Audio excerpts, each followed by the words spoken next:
I am Dr. Mukesh Kumari, Assistant Professor of Chemistry in Maheshwari Girls PG College. Last video में हमने spectroscopy के basics के बारे में पढ़ा था। स्पेक्ट्रोस्कोपी का यूज क्या होता है, स्पेक्ट्रोस्कोपी हम क्यों यूज करते हैं। इस वीडियो में हम आईआर स्पेक्ट्रोस्कोपी के बारे में पढ़ेंगे। There are many types of spectroscopy, UV spectroscopy, IR spectroscopy, NMR spectroscopy, molecular spectroscopy. Now let's start IR spectroscopy.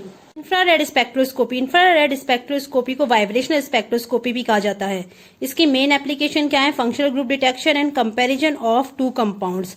अब बात करते हैं आईआर रेडिएशन रीजन की। आईआर की रेंज क्या है, 0.8 माइक्रोन से 200 माइक्रोन, जिसे 3 पार्ट्स में डिवाइड किया गया है, नियर आईआर, मेन आईआर, फार आईआर। जो 0.8 माइक्रोन से 2.5 माइक्रोन तक का होता है नियर आईआर, 2.5 से 15 माइक्रोन तक है मेन आईआर, एंड 15 माइक्रोन से 200 माइक्रोन तक के रीजन को हम बोलते हैं फार आईआर। अब स्पेक्ट्रोस्कोपी में, मेनली आईआर स्पेक्ट्रोस्कोपी में, वेवलेंथ के यूनिट सेंटीमीटर इनवर्स में यूज की जाती है। तो माइक्रोन को सेंटीमीटर इनवर्स में कन्वर्ट करने का सिंपल सा मेथड है कि जो भी वेवलेंथ आपकी माइक्रोन में है उसे 10,000 से डिवाइड कर दीजिए। तो 10,000, सपोज यहाँ मैंने 2.5 माइक्रोन वेवलेंथ लिखी है, जिसका डिवाइड मैंने 10,000 में किया है, then we get 4,000 centimetre inverse. इसका फॉर्मूला होता है nu bar equals to 1 by lambda. Nu bar यहाँ पे वेव नंबर है, लैम्डा यहाँ पे वेवलेंथ है in micron. Energy of electromagnetic radiations.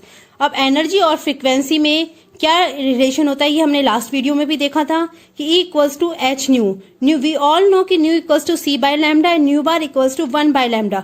Then मैंने यहाँ पे न्यू की जगह वैल्यू पुटअप की है C by lambda and 1 by lambda को मैंने लिखा है nu bar. C equals to होता है वेलोसिटी ऑफ लाइट। अब नाउ क्वेश्चन ये है कि क्या सोर्सेज है, कहाँ से हम आईआर रेडिएशन प्राप्त कर सकते हैं, किन सोर्सेज से हमें आईआर रेडिएशन मिलती है। तो there are 2 sources, Nernst filament and globar. Nernst filament जो होते हैं वो ऑक्साइड्स होते हैं, जर्कोनियम और सेलेनियम के ऑक्साइड, जिन्हें 1000 से 1800 डिग्री सेल्सियस पर हीट करने पर इनसे आईआर रेडिएशन रिलीज होती है। ग्लोबार जो कि सिलिकॉन कार्बाइड रोड होती है, सेम टेम्परेचर मीन्स 1000 से 1800 डिग्री सेल्सियस पर यदि हम इसे हीट करेंगे तो इससे आईआर रेडिएशन निकलेंगी। और ये वाला जो ग्लोबार जो सोर्स है वो मोर इफेक्टिव होता है लो फ्रीक्वेंसीज के लिए। यदि हमें लो फ्रीक्वेंसी रीजन की रेडिएशन चाहिए then we use globar instrument, globar source. Now we talk about molecular vibration. Molecular vibration 2 types की होती हैं, stretching and bending vibration. Stretching vibration क्या होती है, जिसमें चेंज होता है बॉन्ड लेंथ में। 2 टाइप्स की होती है ये भी, सिमेट्रिक एंड एसिमेट्रिक। सिमेट्रिक में क्या होगा, या तो दोनों, अगर हम 2 बॉन्ड्स को कंसीडर करके चलें तो दोनों की बॉन्ड लेंथ या तो इंक्रीज होती है या दोनों की डिक्रीज होगी, उसे हम बोलते हैं सिमेट्रिक, यानी कि सेम चेंज होगा, या तो इंक्रीज या फिर डिक्रीज। एसिमेट्रिक में क्या होता है, एक बॉन्ड की बॉन्ड लेंथ इंक्रीज होती है, दूसरे की बॉन्ड लेंथ डिक्रीज होगी। यदि एक की डिक्रीज हो रही है तो दूसरे की इंक्रीज होगी, इसे हम बोलते हैं एसिमेट्रिक वाइब्रेशन। दोनों को हम कंबाइंडली बोलते हैं कपल्ड वाइब्रेशन, जो कि H2O में पाए जाते हैं।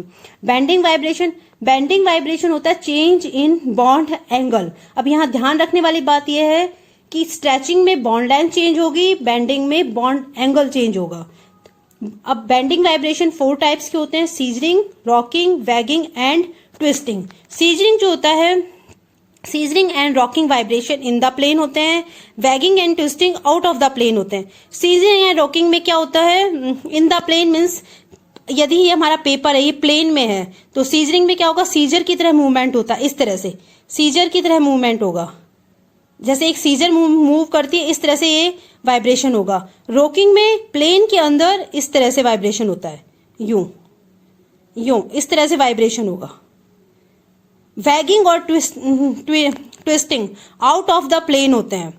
वैगिंग में प्लेन के ऊपर दोनों बॉन्ड्स एक बार ऊपर दूसरी बार नीचे, जैसे कॉकरोच के एंटीना जो होते हैं, कभी देखना कॉकरोच को आप लोग ध्यान से, कॉकरोच के एंटीना इस तरह से मूवमेंट करते हैं, वो होता है वैगिंग वाइब्रेशन। ट्विस्टिंग में 1 ऊपर 1 नीचे, 1 ऊपर 1 नीचे। Asymmetric stretching vibration always appear at higher wave number.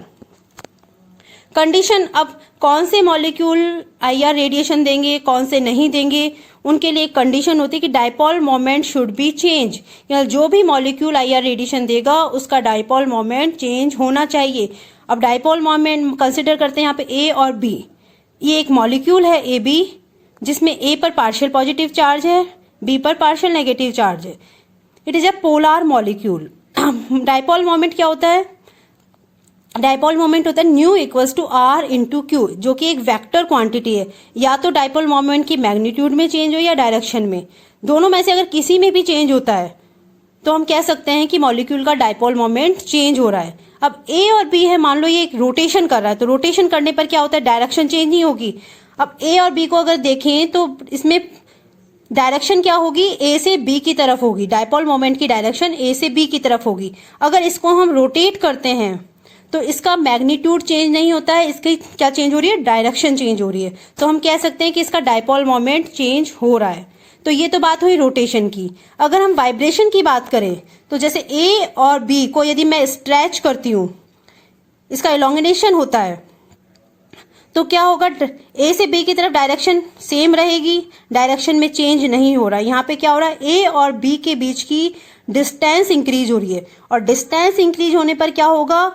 Inter nuclear distance increase हो रही है, यानी कि R चेंज हो रहा है। म्यू इक्वल्स टू होता है R इंटू क्यू। ना यहाँ पे ना तो हमारा Q चेंज हो रहा है, जो चार्ज है पॉजिटिव और नेगेटिव उसमें कोई भी चेंज नहीं हो रहा है। चेंज क्या हो रहा है? इंटर न्यूक्लियर डिस्टेंस चेंज हो रही है। तो हम कह सकते हैं कि यहाँ पे इसका मैग्नीट्यूड चेंज हो रहा है, डाइपोल मोमेंट की डायरेक्शन चेंज नहीं हो रही है, यानी कि ओवरऑल डाइपोल मोमेंट चेंज हो रहा है। तो जिन मॉलिक्यूल्स में डाइपोल मोमेंट में चेंज पाया जाता है वो मॉलिक्यूल्स IR रेडिएशन देते हैं ना। आई होप इस वीडियो में आपको ये क्लियर हो गया होगा कौन से मॉलिक्यूल डाइपोल मोमेंट देते हैं। IR का इंट्रोडक्शन मैंने इस वीडियो में आपको बताया, जो कि आपको आई होप क्लियर हो गया होगा। Thank you.